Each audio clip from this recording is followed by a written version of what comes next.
ગાફનો ઇતિહાસ ભક્તો, કેવા પ્રેમેલા ભક્તો, સરસ પ્રસંગ. ગાફનો પ્રસંગ તમે સાંભળ્યો તો છે, પરંતુ તેમ છતાંય કહું, એક ફેરી વસતા રાવળ એના ધર્મપત્ની ધમ્મા સીધાવ્યા. એટલે એમના સાળે ઘેરે કામકાજ કરવા માટે આવેલા. એમાં વસતા રાવળના મનમાં વિચાર થયો કે હવે ઘેરે કોઈ કામ કરે એવું છે નહીં, તો ભેંસ વેચી નાખવું, જેથી કરીને બહુ મહેનત ન કરવી પડે. અને ઓચિંતા ભેંસ વેચી દીધી. 80 રૂપિયા વેચી ઘેરે આવીને એની સાળેને કીધું કે ભેંસ વેચી દીધી. એની સાળે કહ્યું કે ઓહો, પહેલા વાત તો કરવી હતી, તો પણ કામ ન કરવું પડે ને. પણ મારો સંકલ્પ હતો કે મહારાજ જયારે પધારે ત્યારે આ ભેંસના દૂધનો દૂધપાક કરીને મારીને જમાડવો છે, જેથી કરીને આપણે તો કલ્યાણ થાય, ભેંસનું કલ્યાણ થઈ જાય. ત્યારે વસતા રાવળ કે એમાં કઈ મોટી વાત છે, અત્યારે હમણાં દૂધ દોયેલું દૂધ તો પડ્યું છે ને, એનો દૂધપાક કરી નાખો ને, મારીને જમાડો ને. તો કે એમ નહીં, અત્યારે તો મારે ક્યાંય બિરાજતા હોય, મારે તો મૂર્તિમંત મારીને જમાડવા હતા. વસતા રાવળને કેટલી શ્રદ્ધા હશે, કેવી નિષ્ઠા હશે.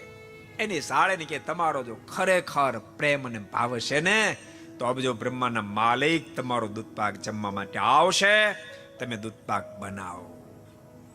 અને ભક્તો, વસતા રાવણની સ્થિતિ બહુ અદ્ભુત હતી, બહુ અદ્ભુત. એક બહુ સરસ પ્રસંગ તમને કહું.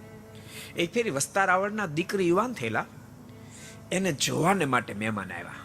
શું સ્થિતિઓ હશે, શું ભગવાન સ્વામિનારાયણ નિર્માણ કર્યું હશે. સાંજે વાળું પાણી કરી અને ખુલ્લા મેદાનમાં ઢોલિયા ઢાળ્યા અને બધા ત્યાં વાતો કરતા હતા, લાંબા થયા. વસતા રાવળે પ્રશ્ન કર્યો કે કેમ થયું દીકરી, ધ્યાનમાં આવી ગઈ? તો ધ્યાનમાં તો આવી ગઈ છે, પણ વસતા રાવળ કે શું પણ કાંઈ ખોટ લાગે છે? તો ના, તો કે એના જમણા ગાળે લાખું છે કે. ત્યારે વસતા રાવળના મુખમાંથી શબ્દ નીકળ્યા, હશે મને ખબર નથી. શબ્દ સાંભળજો, હશે મને ખબર નથી. એ વખતે પેલા મહેમાનોએ કહ્યું કે તમારી દીકરીના જમણા ગાળે લાખું એની તમને ખબર નથી? ભક્તો, લખનજીને રામાયણની અંદર અદ્ભુત, વાલ્મીકી રામાયણમાં પ્રસંગ લખાયો, તુલસીકૃત રામાયણમાં એ વિસ્તાર નથી. વાલ્મીકી રામાયણમાં અદ્ભુત પ્રસંગ લખાયો કે પ્રભુ રાઘવમાં જાનકીની શોધમાં જ્યારે નીકળ્યા, ઋષિમુખ પહાડ ઉપર ગયા, એ વખતે સુગ્રીવે પ્રભુને માં જાનકીના આભૂષણની પોટલી આપી અને કહ્યું છે કૃપાનાથ જરા તપાસ કરો, જાનકીજીના આભૂષણ છે. પ્રભુ રાઘવે પોટલી ખોલી લખનજીને કહ્યું છે, લખન જરા તપાસ કરો તો જાનકીજીના આભૂષણ છે. લખનજી એક પછી એક આભૂષણ હાથમાં લઈ અને કહ્યું છે, માલિક નાહમ જાનમી કેયુરે નાહમ જાનમી કુંડલે.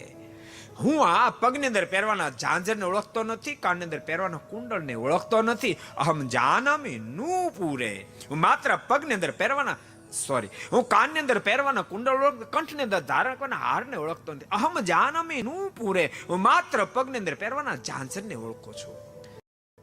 પ્રભુ રાઘવે પ્રશ્ન કર્યો, પણ એમ કેમ? અને ત્યાં લખનજીના મુખમાં અદ્ભુત શબ્દ નીકળ્યા, માલિક મેં મારી જિંદગીમાં ક્યારે મારી માં જાનકીના મુખની સામે જોયું નથી. પણ નિત્ય વંદના કરવા આવતો, પગમાં પહેરેલા ઝાંઝર સામે મારી દ્રષ્ટિએ જાતી હતી, માટે કહું છું હમ જાનમી નૂપુરે. ભક્તો, પણ એ વાતને વર્ષો લાખો વર્ષો વીતી ગયા, ત્રેતા યુગની વાત. આ તો કાલ હવારની વાત. વસતા રાવળને પેલે મહેમાને કહ્યું, તમારી દીકરીના જમણા ગાલમાં લાખો એ તમને ખબર નથી? વસતા રાવળના મુખમાંથી શબ્દ નીકળે, મને ક્યાંથી ખબર હોય? મારી જિંદગીમાં મેં મારી દીકરીના મુખ સામે જોયું નથી. બાપ, એ ગાફ ગામનો ઇતિહાસ. કે તમે ચિંતા છોડો ને, ભેંસનું દોયેલું દૂધ તો પડ્યું છે ને, એનામાં દૂધપાક બનાવો ને. પણ મહારાજ તો ક્યાં બિરાજતા હશે? વસતા રાવળના મુખમાંથી શબ્દ નીકળ્યો, મહારાજ ગમે ત્યાં બિરાજતા હોય, પણ તમારો શુદ્ધ જો પ્રેમ હશે ને, તો મહારાજ તમારો દૂધપાક જમવા માટે આપણા ગામમાં આપણી ઘેરે આવશે. અને ભક્તો, સંપ્રદાયનો ઇતિહાસ કે ભગવાન સ્વામિનારાયણ જ્યાં વસતા રાવળના સાળીએ દૂધપાક બનાવ્યો, મારે પ્રાર્થના કરતા, કૃપાનાથ મેં આપના માટે વિવિધ ભોજન સાથે દૂધપાક બનાવ્યો, ભોજન કરવા પધારો. ત્યાં તો ભગવાન શ્રી ઘરનો દરવાજો ખટખટાવે, દરવાજો ખોલો. અને જ્યાં દરવાજો ખોલ્યો ને ત્યાં તો અબજો બ્રહ્માના માલિક ભગવાન સ્વામિનારાયણ ગામમાં વસતા રાવણની ઘેરે પહોંચ્યા. એવા અદ્ભુત ઇતિહાસો ભક્તો આ ગામના છે.